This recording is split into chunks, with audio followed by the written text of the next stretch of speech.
የዚህ እቀባ ዋና ዓላማ is more በጣም ፐርሰናላይዝድ የሆነ ነው። ፐርሰናላይዝድ ሆኖ ነገር ግን ኢምፕሊኬሽኑ ተጽዕኖ ብንተነትነው በምስራቅ በሆርን ኦፍ አፍሪካ ላይ የሚሆን በኢትዮጵያ ላይ በጣም ትልቅ ኢምፕሊኬሽን ያለው ነገር ነው። አንድ ሁለት ሶስት ነገሮችን ጊዜ ምን ያክል እንዳለ ሐላል ላይ መጥቀስ ፈልጋለሁ። ከዶሜስቲክሊ ወይ በሀገር ውስጥ ፖለቲካ ብትመለከተው የቲፒኤልኤፍ እና የገዢው ፓርቲ የፕሮስፐሪቲ ፓርቲ ግንኙነት የማዕቀብ ሳይሆን የፖለቲካ መበላሸት ነው አይደለም። ለዚህ ያበቃው ለምሳሌ ፕሪቶሪያ የሚባል አግሪመንት አለ፣ ስምምነት አለ። የፕሪቶሪያ መውደቅ መፍረስ ነው አሁን ለሌላ ዙር ጦርነት ሁለቱንም እየጋበዘ ያለው ነገርና ኢንስትሩመንትስ ነበሩ። የአሜሪካን መንግስት ፍላጎቱ ቢኖረው ኖሮ በሁለቱ መካከል ሌላ ዙር ጦርነት እንዳይነሳ ማድረግ የሚችል ራሱ የአሜሪካን መንግስት ትልቅ ሚና የተጫወተበት ፕሪቶሪያ የሚባል ስምምነት አለ። የሁለቱን ግንኙነት ለማሻሻል ብቻም ሳይሆን ትግራይ ወደ ሀገረ መንግስት በሂደት ወደ ሀገረ መንግስቱ የመመለስ እድል የነበረው ዶክመንት አለ፣ ኢንስትሩመንት አለ ማለት ነው፣ የፖለቲካል ኢንስትሩመንት። ስለዚህ ፍላጎቱ ያ ቢሆን ኖሮ ማዕቀብ ደረጃ መድረስ አልነበረም። ያንኑ እሱ ኢንፎርስ ማድረግ ይቻል ነበረ። ይህ ግን አልነበረም፣ የለም። በአሜሪካን መንግስት በኩል የፕሪቶሪያን አግሪመንት በስራ ላይ የመዋል ፍላጎትም የለም። በጠቅላይ ሚኒስትር አብይ አህመድ በኩል ፕሪቶሪያ የተዘጋ ነገር ነው። ፕሪቶሪያ የፈረሙት ባለስልጣናት ወይም ፖለቲሽያኖች ወደ ጠቅላይ ሚኒስትሩ ሳይድ ስላሉ አሁን ከነሱ ጋር ዲል ማድረጉ ፕሪቶሪያን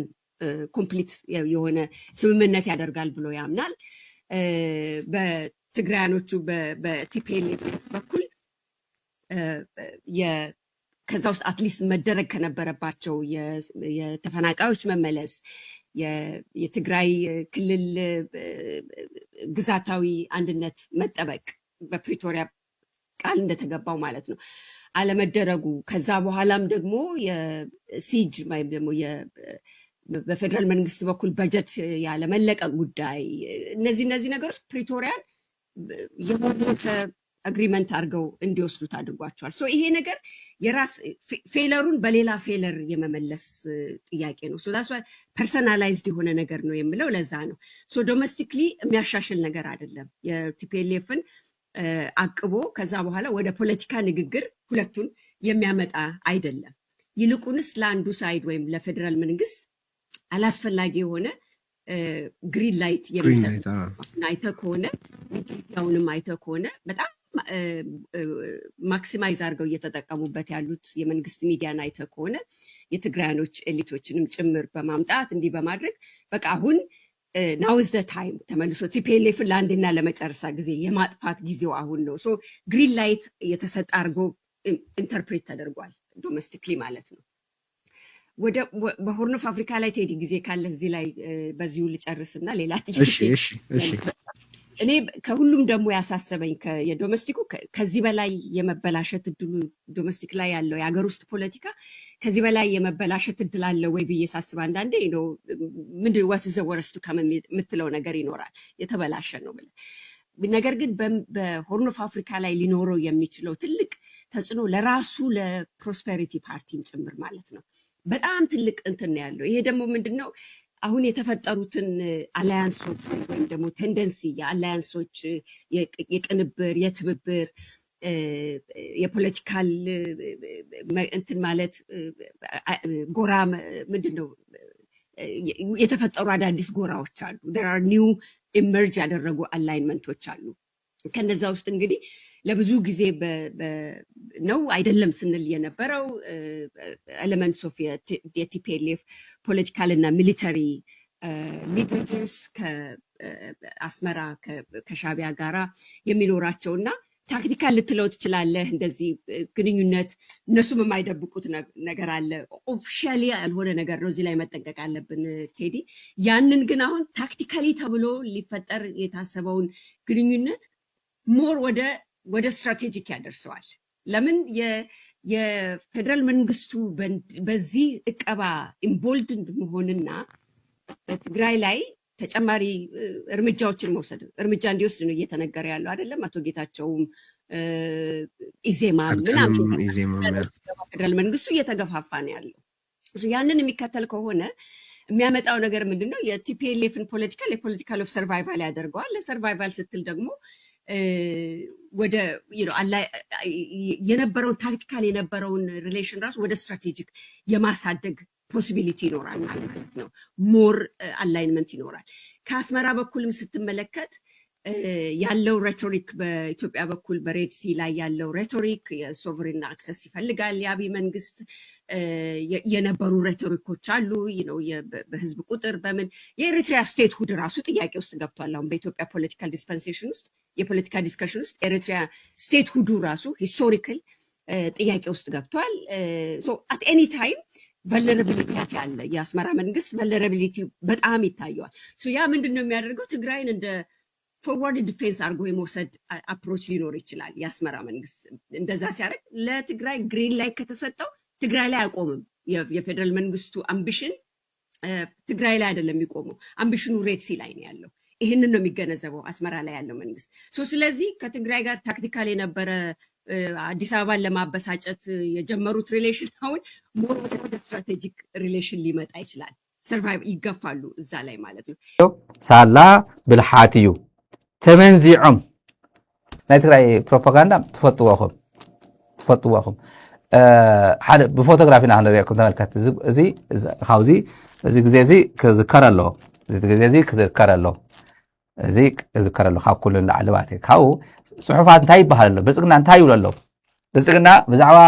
ፅምዶ እንታይ ይብል? ብዛዕባ ብሙላእ ኤክስፔክስ ገይሮም ዋሕወሓት እዚ ቀደም ጌታቸው ረዳ ንፃድቃን ንደብረፅዮን ኤክስፔክስ ይገብርዎ ነይሮም። ናይ ጌታቸው አሰፋ እውን ፎቶ ሓንቲ ብርቅዬ ፎቶ ላ እዚኣ ይገብርዋ ኤክስፔክስ እያ። የትግራይ ህዝብ ሰቆቃ የሆነ ህወሓት አርስቲ እዚ ዋንዴ ኤጎ ሰብ ከይርኦ ንሪእዎ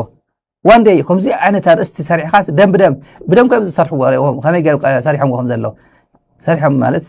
ፎቶሾፕ ሰሪሓ አጽብቆ ቀቢልካ ማለት እዩ። ንሕወሓት ጭራቅ ጌርካ ከም ገለ ጌርካ በላዒት ነፍሲ ገይሩ ሰሪዶም ዋኒሆ እዚ ከምዚ ጌርካ ሳ ፖለቲካ ስርሕለይ ዝሓዝኩም ገጢምኩም ፀገም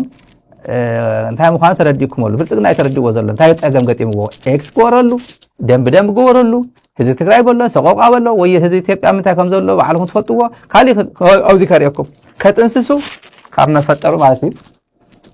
የከሸፈው የጠላቶች ጥምር ሴራ እዚ ዋን አወር ኤጎ ናይ ሎማዓንቲ እዩ ናይ ሓንቲ ወይ ሎማዓንቲ ናይ ሎማዓንቲ እዩ ኩላ ፕሮፓጋንዳ ረይዎ ብልፅግና ረይዎ ብልፅግና አምባሳደር ባጫ ደበሌ ስለ ፅምዶና ፕሪቶሪያ ሰላም ስምምነት የሰጡት ከጀራሩ አንደበት ስለ ፅምዶ ምናምን እዚኣቶም ተንተንቲ ፅምዶ ኮይኖም ፅምዶ ሕዚ ፕሮፓጋንዳ እዚ ንምንታይ እዩ እዚ የብፅሕኩም ዝኒዮ እንተኢልናዮ ሳላ ብልሓት እዩ ተመንዚዖም ካብ ኢዶም እዩ ተመንዚዑ ፅምዶ ብስሩ ዋና ተለዓኽቲ ተኣሽሙ ዝነበሩ ሰባት ክንደይ ነገራት ዝሰርሑ ዝነበሩ ሓቢሮም ክንደይ ወንጀላት ዝሰርሑ ዝነበሩ ሰባት ሕዚ ናይ ፅምዶ ጉዳይ ተንተንቲ ኮይኖም ንሕና ፅምዶ ይንዛረብ ድሕሪ ሕዚ ምክንያቱ ወዲና ኢና ናይ ፅምዶ ኣብ ሚድያ ዝረብ ብእኩል ተወቂዕናሉ ተቐጥቂጥናሉ ሰበይ ዝተረድኦ ተረዲኡ ወይ መጀመርያ ተረዲኡ ወይ ዘይተረድኦ ቀሲል ዘንጊዕ ተረዲእዎ ብጣዕሚ ተሰቂርዎ ድማ ተሰቂርዎ እዚ ናይ ፀርፉ ሰባት ነይሮም ናይ ሻዕብያ ሓፃግዶም አንተ ባንዳዶ ቀደም ዓድዋ ደመን ይኣምነኩም እዩ ቀደም ከምዚ ድኹም እዚ ሚድያ እዚ ዘይተዘረበሉ ነገር የለን ኣነ እንኳን ውልቀ ሰብ ማለት እዩ ተሓርከ ዋና ፀርፉ ነበሩ ቴክስ ይገብሩለይ ድሕሪ ሓደ ዓመት ሃፒ ፋዘርስ ደይሉ ቴክስ ገበረለይ የሉ ዓሚ ፀረፈኒ ሰብ ሎማዓንቲ ብጣዕሚ ኣብ ፅቡቅ መዓልቲስ ተዓሪቁኒ ማለት እዩ ኣብ ፋዘርስ ደይ ሎማዓንቲ ሃፒ ፋዘርስ ደይ ቴክስ ገይሩለይ ዓሚ ክንደይ ፀርፍለኒ ኣስመራ በፂሕ ምስ መፃኹ ፀርፈኒ ነበረ ሰብ እዩ ኣይተረድኦ ሽዑ ክርደካ እዩ ፅናሕሉ ክርደካ እዩ ለዮ ሽዑ ሕዚ ክርድኦም እዩ ኩለን ሚድያታት ገጢመናና ዘለዋ ስለተረድአን እዩ ሚድያታት ትግራይ እኩል ደሂባ ኣለዋ እኩል ይባ ዘለዋ ሕዚ እውን እንዳ ሕወሓት ኣብ ሰራዊት ትግራይ ዘለኹም በአምሓርኛ ሚድያና መፀኹ ንገሩ ተዛረቡ ሕዚ ብስሩ እቲ ናይ ፕሮፓጋንዳ ናይቲ እንዳ ሕወሓት እዚ ሎማቐነ ዝነበረ ናይ ቪዛ ዋላ ቁም ነገር ዋላ ይሃለዎ ቪዛ ሂወኩምን እየ ገለታ ሂወኩምን እየ ኢላ سؤال رؤي خونه رؤينا بلصقنا ززازو دغاف كوهابتلو بلصقنا نتግራይ ምንም ይገብራ ከም ዘይሎ نتግራይ ፌርሊ ከም ናይ ኢትዮጵያ አካል ሒዝዋ ከም ዘሎ ገይሮም የም ስቴት ዲፓርትመንት መግለጽ አውጽኦም ነውሪ እዚ ነውሪ ንሕና ብዓቅምና ብንኽእሎ ነገራት ንጽሕፊና ንዛረበና نزار بزح سب قدامي بإنجليزية نيشتى تبى بلالو نيرنا أمباسادر ماسينجا بزح ساعات عبيد سوات ولا ناي أبد سادر كو إمباستاتون رخيهم والله زرخوك واحد سب إذا نقرني عوي نقر ما تيكونكم ده واحد بترجم زلوا دبلوماسي كسر حلوه بأقوابه متى يجورونكم زلوا أمريكا سي كل بدل تقرأنا تبدلنا نحلوه ندادي بلو بجتي بلو تخويه زلوا بسراوي تخويه خمسين تخويه وأنا حلوت نبل سكنا من كم زي جبر غيرك نتقرأ خيرك خمسين تقول لك تارجت جبرت لها ترجم يقول جن بوجن تقرأ لما زي تسرح سرح خمس زلوا نادي دبلوماسي سرح تخمت كم زلوا تقرأ لما ما رأيي أخي بقى تأكدنا وصينا يلك حبوا سكاز وعد سرح يكون تقرأ أخي بقى تقرأ نورمالي نزخون أمباسادر خمس جيرات تزرعي مين الكام زراعي عوي عواتي أو دبلوماسي مس حدا أمباسادر وجيخا ناي هزوخا سقوق على هزوخا سقب نرد حدا سرحي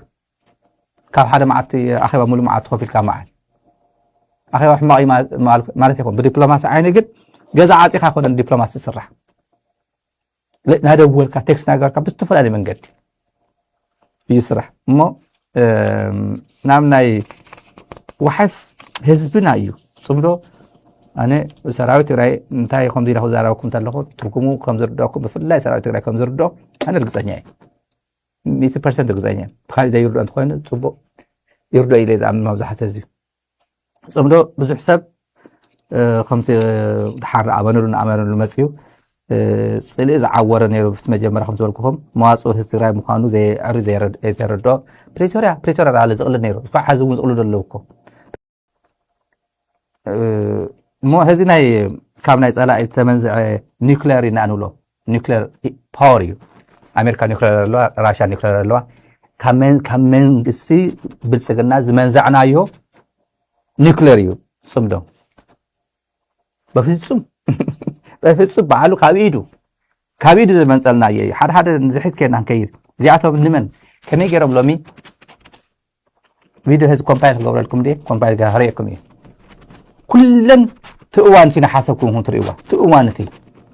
نتغراي نمرقا زغورو نور تغراي مس إرترا تغراي مس أمحارة خسرالو أمحارة أبي تغراي خلعال كل زغورو نور نتغراي نمرقا تزنور حبرات تاي مسخم نور زي مس مزنعنا يوم زي مس حدقنا يوم لو متى يقول له سمدو ناي صنفانيات هاتيو سمدو ناي باندات هاتيو يقولنا له እንከሪና ተመልከቱ ሳናጽ ነው ከአማራ ክልል ያልተሰረቀ ነገር የለም ያልተዘረፈ ነገር የለም አንድም ነገር የለም ሁላችንም ሰምተን ሊጥ ሳይቀር ነው የተዘረፈው ሽሮ ምን ቤት ውስጥ ያለ ነገር በሙሉ ነው የሚዘረፈው ስለዚህ አማራን ማህደየት ማዋረድ መግደል ነው ይሄን መበቀል አለበት ይሄን የማይበቀል የአማራ ልጅ መወለድ የለበትም ውሃው ነው መቅረት ያለበት ይሄን ሊበቀል ደግሞ መንገዱን መዝጋት አለበት እኔ ኤርትራን እንደ መዳፌ ነው ማቀው ኤርትራን ብቻ አይደለም ሳህልንም የሻዕቢያን እያንዳንዷን ዩኒት በተገቢ መንገድ ነው ማቀው በሚገባ ኤርትራን በደንብ አውቃለሁ ዛሬ እዚህ ከፊታችሁ ቆመን የምታዩን የኢትዮጵያ ጭቁን ብሔሮችና ብሔረሰቦች ባህል ክፍል በመባል የምንጠራው በዚሁ በኤርትራ ሜዳ በህዝባዊ ግንባር ሓርነት ኤርትራ ስር ሆነን የኢትዮጵያን ቅኝ አገዛዝ ቀንጥሮ ለመጣል በሚደረገው ትግል ውስጥ ለሚማረኩ ኢትዮጵያውያን ወንድሞቻችን ወዳጅ ጠላታቸውን ለይተው እንዲያውቁ ጥሩ ዜጋ እንዲወጣቸው በማለት በባህል መስክ ኪነት በማዘጋጀት እንዲማሩ ከማድረጋችንም ሌላ የኤርትራ ህዝብም ስለ ኢትዮጵያ ህብረተሰብ ባህል ወግ ልምድ እንዲያውቅ ያቅማችን ያህል ጥረት በማድረግ ላይ እንገኛለን ሰውልጆች አንድነት ተነካለ ሽኩርን መታገል በአጉራዊነት ወገራንያዬ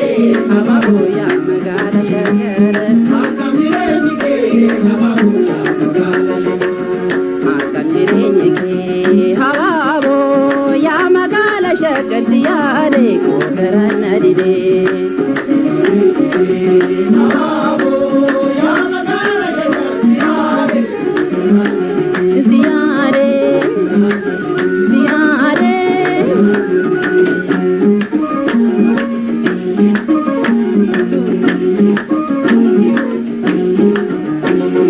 የኢሳያስ አፈወርቂ መንግስትን ካራክተር መግለጽ አስፈላጊ ነው በዚህ በጽምዶ ውስጥ ማለት ነው። ዘንድሮ ከኤርትራ ጋር ታርቀን ባይሆን ኖሮ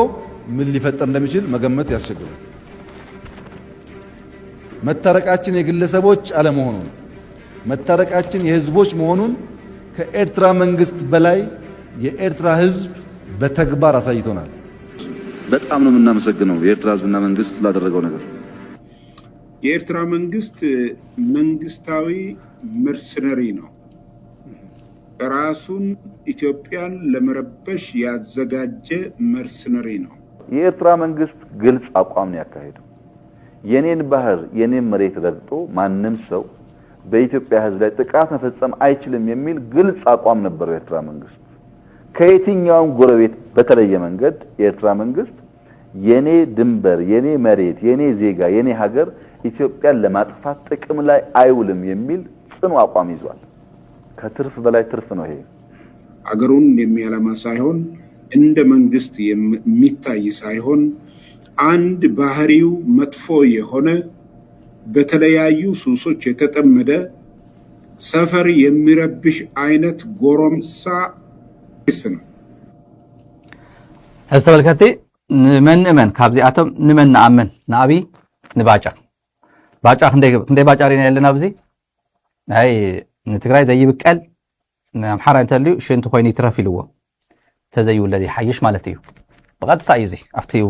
ወራር ግዜ እዩ ተበቀል እዩ ዝብሎ ነይሩ። ኣብይ እንታይ ይብሎ ኣሎ ህዝቢ ኤርትራ ዝመስልዎ ነገር የለ መንግስቲ ኤርትራ ጨዋ በቃ ደላይ ሰላም ንኢትዮጵያ ዝከላኸል ሱር መሬተይን ባሕረይን ሓሊፉ ንኢትዮጵያ ዝወግእ በፍጹም ጠጠው ኢለ የርእየኒ ኢሉ ከትርፍ በላይ ትርፍ ነው ይሄ ይብለና። ባጫ ድማ ሕዚ ነገር ምስ ተቃየረ ማለት እዩ። ፅምዶ ምስ ተሓደጉ ምስ ተመንዝዑ ካሊእ ይዛረብ ኣሎ። ኣብይ እውን ምስ ተመንዝዑ ካብ እንታይ ኢልዎ መንግስቲ ኤርትራ በጀተ ይፍለጥ ህዝቢ የብሉ ሰራዊት የብሉ እንታይ እዩ ዝበሎ ተስፋ የብሉ መንእሰይ የብሉ ሕገ መንግስቲ ይፈልጥ ገለ ይልዎ። ትማሊ ግን እንታይ ይብሎ ነይሩ እሱ ወዲ ኣፎም እዩ ኣስመራ ፓላስ ከይዱ ኣስመራ ሆቴል ኣስመራ ፓላስ ከይዱ ሪኡ እኽሞ ናይ ቅድሚ 20 ዓመት ኣብ ባድመ ተሰውኡ ነገር ይቕሬታ ሓትት ኢልዎ። ይቕሬታ ሓትት ይሓዝን ይቕሬታ ሓትት ይብሉ ከምስል ማለት እዩ። ኩላ ንምንታይ ረብሓ እዩ ፖለቲካ ረብሓ እዩ ረብሓ እዩ።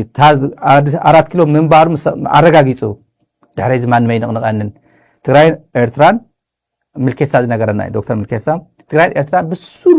ሰላም ይባሃል ድሕሪ እዚ ኢሉ ኣቢሉ ኣረጋጊፁ ነይሩ ኢልዎ። ጀዋር እውን ከም ኢልዎ ኣምሓራን ትግራይ እውን በፍጹም ሰላም ክበሃል ይኽእሉን እዮም። ከምታ ፖፑላር ዘረቡ ዘላ ኣስመራ ምኽያድ ሕልሚ እዩ ጎንደር ምኽያድ ሕልሚ እዩ እዚ ክትግበር ኢሉ ሓሲብዎ ነይሩ። እዚ ሰቢሩ ሰባቢሩ ዝኸደ ቁቑሓት ካብ ትግራይ ዝወፁ ቁቑሓት ሰባቢሮም እዮም ከባቢሮም እዮም። ናብ ፅምዶ ናይ መን እዩ ሰብ ዋና ኣለዎ ፅምዶ ሰብ ዋና ሎሚ ኣይኮነን ፅምዶ ዝበሃል ትማሊ ነይሩ ሎሚ ኩሉ እዩ ትማሊ ነይሩ እዩ ንፅባሕም ኩሉ እዩ። ናይ ትማሊ ፅምዶ ክነዘኻኽረኩም ፅቡቅ ዝኾነ ነገር ናይ ትማሊ መዘከርታ ማእኸል ትገርፍዎ ኣለኹም ዛራ ሚድያት እውን ኣለኹም ካብ ናይ ትማሊ ምትሕግጋዝ ክልቲኦም ህዝብታት ክሳብ መወዳእታ ቃልሲ ቀፂሎም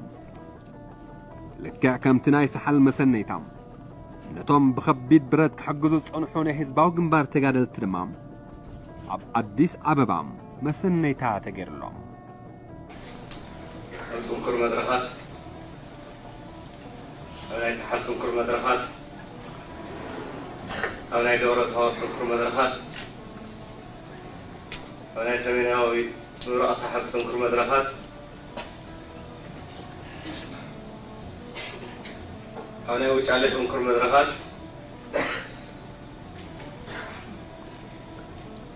እውን ብሓባር ንወድቕ ኢና ብሓባር ንስገም ብሓባር ንሕጎስ ኢና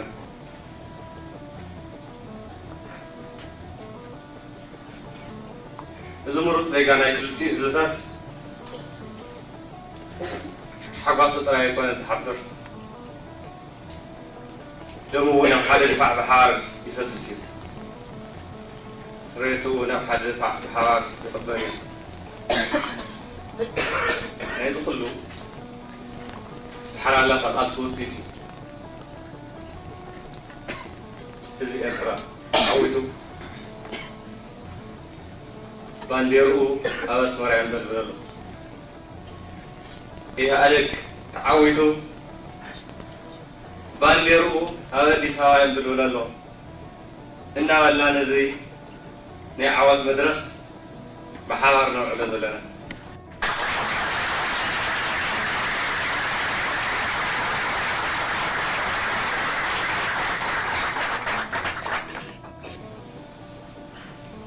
عوض راح استمسرته الكدان هيكون انزلوا او نصحت الورصات عندكم دم استمسرته عاوزنا لو مشات كم زعانة زبرهان كنا مسينا إلى حسنين مدرنين عين بلد وين كلنا هي وداوينا زلنا لو مشات نزع موازن زبرهان زرينا وعنا نزل تعالى خلي الفتو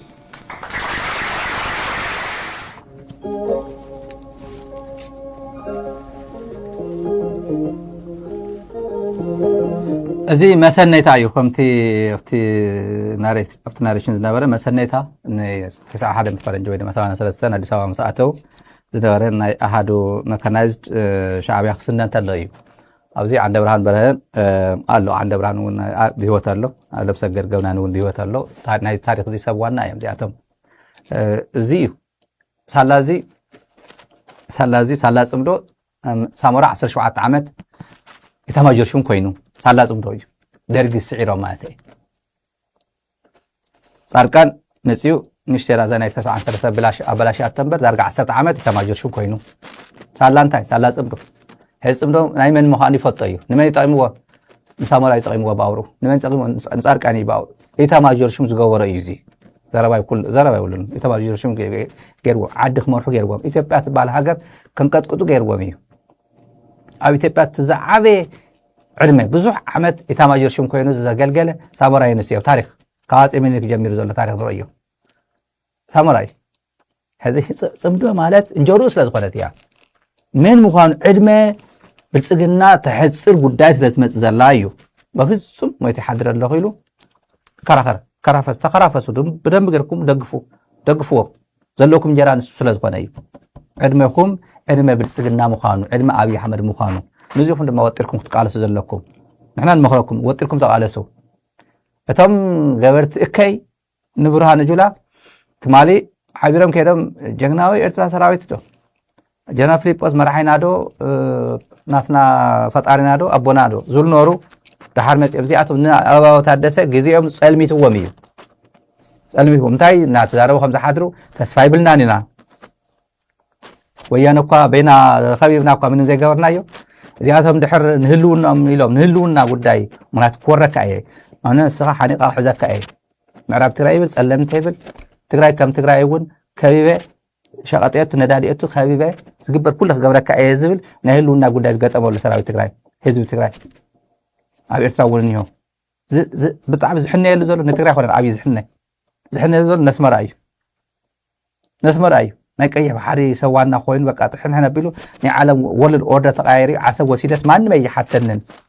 اتراو ريكوغنايز يغبر كم هاجر ريكوغنايز يغبر دوكمنت يبلك على غبايل ابي من كم تهايل من كم زفرم يله يلو بارلاما زعبز نبل سب فطيرا نمن كم زحنه بصقنا عالم ينغرنا بوشتي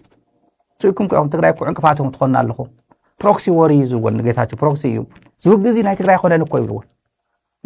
ناي تግራይ فرقان با سودا ኤርትራ ለመሬታቱ ሃይዋ ተወሲዳድያ 1 ሚሊዮን ህዝብ ተፈናቅል ዲንዮ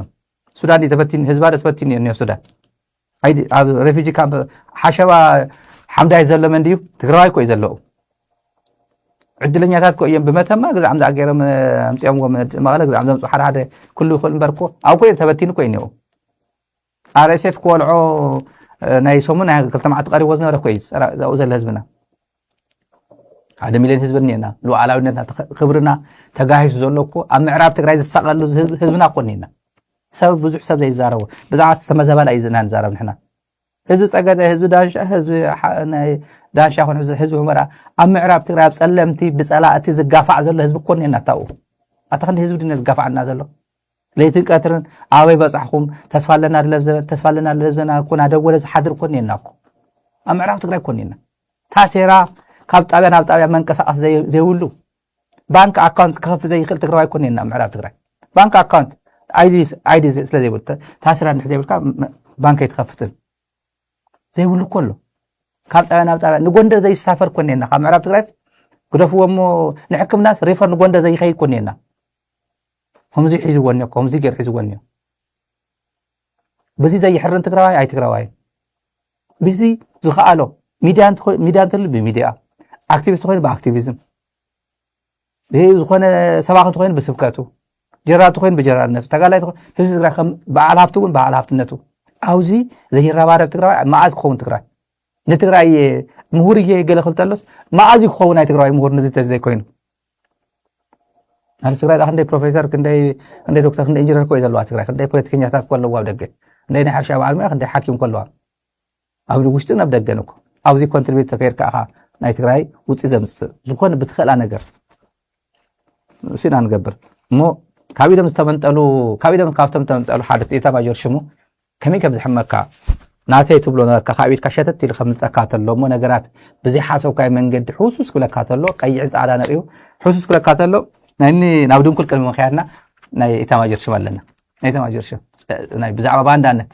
زي أخذ عراكم تلو حرانز فتر سلز خنا أيه تمالي إرتباط سويت كتير عاتي خبات تلو التحساوي أنا جعنا دليلنا عن إرتباط خير سراويت حزيرنا سراويت وحيدنا عن إرتباط نمس أنت قال حسوا بالكرد بيلك حسونا أنت لو شو أنا أذكركم أذكرنا أنا زارا بقوله بايزوي زي ينيا سو إيموشنال نو ينيا سو ለመቀጠር በጣም ዝግጁ ነው እንዴት እንደሆነ አይገባኝ የሌላ ሀገር ሰው እኮ እንደዛ አይደለም ግብጽ ሄደው እኮ ጸረ ግብጽ ናሽናል ኢንተረስት የምታሰልፈው ሰው ገንዘብ ሰጥተም እኮ አታገኝ ሳውዲ ሄዳ አታገኝ አውሮፓ ሄዳ አታገኝ ቻይና ራሽያ ጃፓን ሄዳ አታገኝ የኛ ግን በጣም ተቀጣሪ ነው መቀጠሩ እስከምን ይሄዳል መሰለ ሲፈልግ አይሲስ ይሆናል የኛ ሰው ሲፈልግ ምንድነው አልሸባብ ይሆናል የኛ ሰው አሁን አልሸባብ ለኢትዮጵያ ህዝብ حزي تعبدانا ما بي كم زصحي تبلكتي عبدانا اي برهانو زابخ زلو قطرኛ አይዝሎ قطرኛ ታይማት መኻኑ ኤርትራ ባስ ኖሮ ክባልተሎ قطرኛ ኮነ ጀግናው ኤርትራ ሰራዊት ክልተሎ መሐመድ ተሰማ قطرኛ ኮነ أبتغري أتي خام ديت كاغور خباتلو قطرኛ يكونن نعم حرا سراويت ناي معراب تغراي ناعتو إلكام معراب تغراي اتيخا كله جلسات كسوتتلا ناي حرا حيتات اتيخا اتري كليسينغ فصيب يزبازلو دمق زودو قطرኛ يكونن اوديت كسرحتلو كاويد كمنطلتلو هم يزبحال مانم كاويدكا كمنطلك زطقم ነገር كاويدكا تمنطل يتدلل زدلي ማለት አቢድካ ከነብሪኻ ትደልዮ ጸላኢኻ ክረኾ ይትደል አቢድካ ዘሎ ነገር ኣብ ጸላኢኻ ኤድካ ኣቶ ይግባል ኒውክሌር እዩ አቢድ ሒዙ ነይሩ ንሱ ይዝምንጣል ተመንጢሉ ዘሎ ህዚ ተመንጢሉ ድማ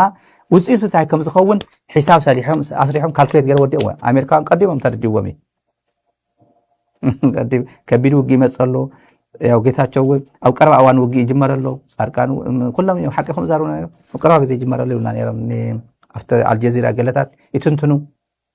أو زخنتات publish يجورو نيرب صنيع عامتين قالن كويجو وجي مسؤولنا والو